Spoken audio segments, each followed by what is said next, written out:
Ah là là.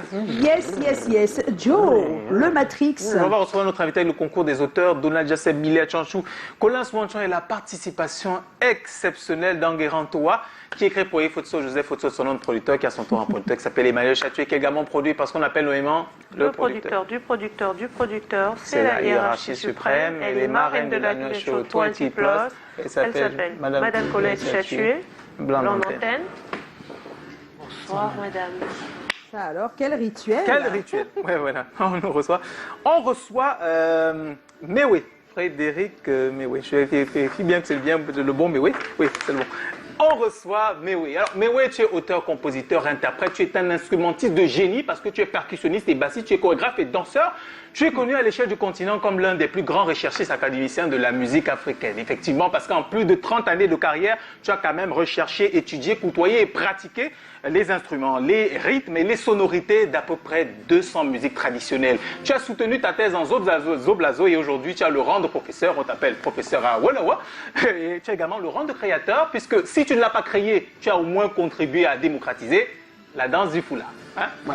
Tu es originaire des parents qui viennent de Grand Bassam en Côte d'Ivoire, mais tu fais partie sur le plan culturel, politique et même social du plus grand panafricain qu'on ait jamais connu. Tu as ton cœur en Côte d'Ivoire, tes poumons au Cameroun, tes reins au Gabon, ta colonne vertébrale en Afrique du Sud, pour ne citer que cela. Alors tu as toujours aimé l'esprit de groupe, tu as fait les P, tu as fait les génitaux, tu as fait les défenses d'Ivoire avant de te lancer discographiquement en solo. En 89, il y a Ayi Bebou qui sort et le concept est né, ce qui va te suivre toute la vie, le Zoblazo.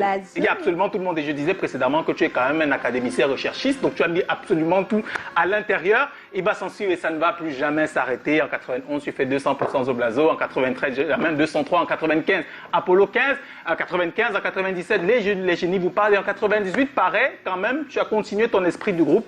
Le premier album du très célèbre Zogan, dans lequel on avait quand même de regretter mémoire notre cher Toumba.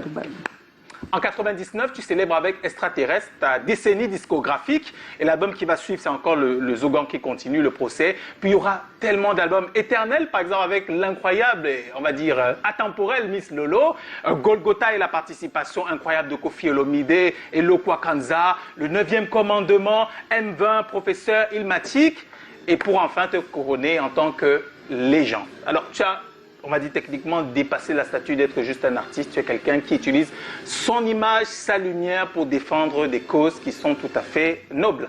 Alors tu reviens parce que tu étais là l'année dernière, c'était pratiquement les mêmes conditions sanitaires, mais le combat, tu le continues et tu es accompagné de l'association Handicap Sans Visage. Le 2 avril, vendredi prochain, en direct sur les antennes de Canal 2, on pourra te voir prester pour ceux qui aiment ta musique comme jamais, mais surtout pour défendre ces causes nobles et lever de fonds pour la construction d'un centre d'épanouissement et de divertissement pour les enfants autistes.